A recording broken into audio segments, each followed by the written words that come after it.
नमस्कार, जैन वंदे मातरम दोस्तों। 19 सितंबर को 3 मूवी सिनेमाघरों में रिलीज हो रही हैं। एक है जॉली एलएलबी 3, सुभाष कपूर की है। दूसरी मूवी है अनुराग कश्यप की निशांची। और तीसरी मूवी जिसकी मैं बात करने जा रहा हूं, मित्रों वीडियो को अंत तक सुनिएगा। वीडियो अच्छा लगे तो लाइक करके जाइएगा और फिर जो अच्छा लगे वो आप कमेंट लिख के जाइए, लेकिन वीडियो सुनिएगा अंत तक।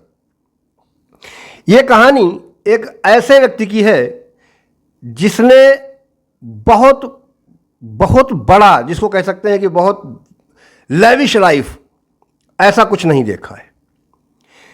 जो कोई बहुत बड़े घराने से नहीं आता है। सामान्य उत्तर प्रदेश, क्योंकि उस समय पर उत्तराखंड और उत्तर प्रदेश एक ही था, उत्तर प्रदेश के एक जिले का एक मामूली सा लड़का अपनी कॉलेज लाइफ में जब पहुंचता है तो वो किस किस तरीके से वहाँ के लोगों को प्रभावित करता है। देखिए, हर आदमी का सपना होता है कि वो किसी उच्च पद को प्राप्त करे।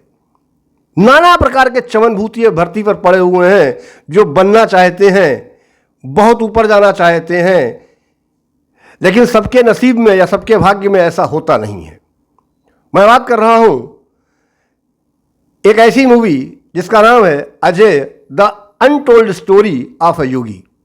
ये शांतनु गुप्ता की द मॉन्क जो बुक थी उस पर बनी है। इसके पीछे इसका बलिदान, इसका त्याग और इसके परिवार ने जो सहा हो, स्पेशली उसकी माँ।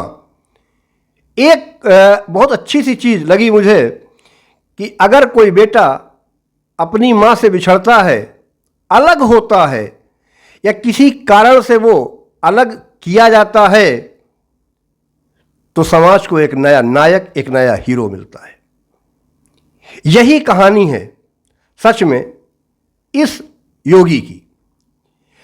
घर से अलग होना, बिछड़ना, हम सामान्य लोग हैं, मैं भी इस दर्द को समझता हूं कि घर से अलग होना बहुत टफ होता है। काफ़ी समय तक ट्रॉमा रहता है इस चीज़ का, अपने परिवार का।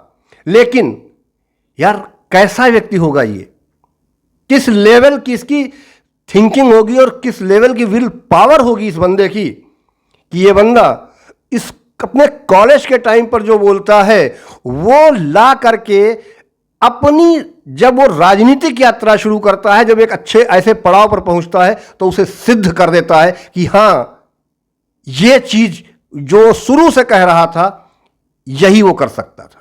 देखिए, ये सच है कि इस मूवी में उत्तर प्रदेश के कई सिनेमाघर नहीं, सैकड़ों सिनेमाघरों में तालियां भी बजेंगी, सीटियां भी बजेंगी और मौज भी उड़ेगी। दूसरी चीज जो मैंने आपसे कही थी कि यह कहानी किसी राजा परिवार, राजवंश की नहीं है, ये एक सामान्य व्यक्ति की कहानी है। तो उसके त्याग की, उसके जो बुद्धिमत्ता है, जो उसका ह्यूमर है, वो भी उसमें निकल कर आता उस कहानी में। वो जो घटना है कि जो बाबा बैठ गया, जो गाना बज रहा होता है, जब वो कहता है कलेक्टर से कि मैं यहाँ बैठ गया हूँ तो तुझे यहाँ आना पड़ेगा, सोच ले जिस दिन मैं खड़ा हो जाऊँगा तो तेरा क्या होगा। ये मामूली घटना नहीं है, सच घटना है। 36 घंटे तक डीएम केस ऑफिस के सामने बैठे रहना। एक सांसद जिसने डीएम को एक लेटर लिख दिया, काम हो तो ठीक, ना हो तो ठीक, उसने अपना काम कर दिया। लेकिन एक जनप्रतिनिधि होने के नाते उस सांसद ने जो किया वो समझने योग्य भी है और देखने योग्य भी है। क्योंकि हम किसी को सिर्फ इतना कह देने से कि उसने भगवा वस्त्र धारण कर लिया, यार सबके नसीब में भगवा वस्त्र होता भी नहीं है। धन्य है वो गुरु जिसने ऐसे शिष्य को पहचाना और उसे उस मुकाम तक पहुंचाने का प्रयास किया जहां का वो उत्तराधिकारी था।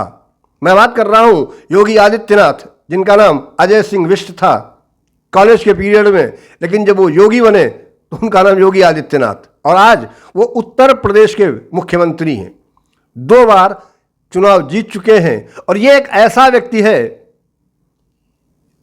मैं इस फिल्म की बात करता हूं तो यह फिल्म भी 5 भाषाओं में बन रही है, यानी कि हिंदी के अलावा मलयालम, कन्नड़, तमिल और तेलुगु। अब देखिए कितनी में रिलीज होती है, क्योंकि ये मूवी बहुत सारी चीज़ों को झेल कर यहाँ तक पहुँची है। जुडिशरी को भी देखा है और CBFC के कट भी देखे हैं इसने, वहाँ के भी निर्णयों को झेला है। अब अंत में ये 19 सितंबर को सिनेमाघरों में रिलीज हो रही है। तो आप किसी भी विंग के हों, राइट के हों, लेफ्ट के हों, दाएं के हों, बाएं के हों, हमें क्या करना, मूवी देखना और फिर डिसाइड करना कि आपको अच्छी लगी या बुरी लगी। व्यक्ति का व्यक्तित्व आपको अच्छा लगेगा या बुरा लगेगा ये आप पर निर्भर करता है कि आपकी सोच कैसी है। लेकिन फिल्म देखे बिना उस पर कोई टीका टिप्पणी न करिएगा तो अच्छा रहेगा। मैं कोई योगी का भक्त नहीं हूं और मैं मोदी का भी भक्त नहीं हूं। मैं एक स्पष्ट रूप से बात कह देता हूं कि मैं इंसान के रूप में अपने माता पिता के अतिरिक्त किसी का भी भक्त नहीं हूं।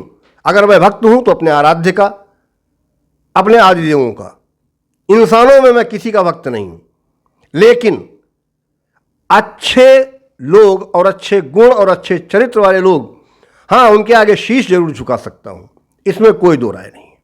तो ये कहानी मात्र एक मुख्यमंत्री की नहीं है, एक बालक और उसके बाल्यकाल से लेकर के कहाँ से ये कहानी लेते हैं और कहाँ तक ये कहानी पहुँचती है, ये तो मूवी आने पर ही पता चलेगा। ट्रेलर आया है, उस ट्रेलर और जो गाने आए हैं, और उसमें खासकर वो गाना जो बी प्राक की आवाज़ में है, और स्पेशली वो सीन जब वो अपने परिवार से मिल रहे होते हैं और जब उसके अलग हो रहे होते हैं, जब वो कहते हैं कि मैं अगर इस बार आपको बता के जाऊंगा तो बहुत मुश्किल हो जाएगा। जितने भी गाने आए हैं इस मूवी के, वो वास्तविकता में मैच करते हैं। इसका जो प्रोड्यूसर है ऋतु मेंगी, वो अमेरिका के हैं, और इतने सारे लंबे समय में जो मूवी बन जाने के बाद भी जो उन्होंने यहाँ पर कष्ट सहे, झेला, उन्होंने बहुत बढ़िया बात कही। बोले ये मूवी 5 रुपए कमाए चाहे 5,000 करोड़, मेरी सेहत पर घंटा कोई फर्क नहीं पड़ता। क्यों? जितने बजट में ये मूवी बनी है, शायद वो पैसा उनके लिए मूंगफली के बराबर होगा। ऋतु मेंगी, उन्होंने स्पष्ट रूप से बात कही है कि मैं अच्छी और बढ़िया मूवी बनाना चाहता हूं। उन्हें बॉलीवुड या फलानेवुड या ढिमकेवुड से शायद कोई रिश्ता रखने की आवश्यकता नहीं है। इसके डायरेक्टर रविंद्र गौतम हैं और इस भूमिका को निभाया है जिसने, उसका नाम है अनंत जोशी। और अनंत जोशी अगर ये 5 भाषाओं में रिलीज होती है, कितना बिजनेस करती है, ये सब बेकार की बातें हैं। लेकिन अगर ये 5 भाषाओं में रिलीज होती है तो अनंत जोशी के पास वास्तविकता में पैन इंडिया स्टार बनने का ये सबसे सुनहरा मौका है। और कलाकारों में दिनेश लाल निरहुआ जो कि पत्रकार की भूमिका में है, और परेश रावल जो योगी आदित्यनाथ के गुरु की भूमिका में। अब देखिए मूवी कैसी बनी है, किस लेवल की है, ये तो मूवी आने पर ही पता चलेगा। और इसके बारे में बात 19 सितंबर को ही होगी कि ये मूवी कैसी बनी है और कैसी पिक्चराइज की गई है। लेकिन जैसा डायरेक्टर और प्रोड्यूसर यानी ऋतु मेंगी और रविंद्र गौतम ने प्रॉमिस किया है ऑन कैमरा कि वो लोग बड़े सच्चे मन से जुड़ करके ये काम किए हैं। वैसे एक बात है, बाबा पे मूवी बनाई है ना, तो कौनो हाँ टंटा फसाद तो होने से रहा है ना। बाकी यूपी में देखते हैं सिनेमाघरों में कितनी तालियां और कितना शोर बजता है। मिलते हैं आपसे किसी अन्य वीडियो में, तब तक के लिए जय हिंद, वंदे मातरम।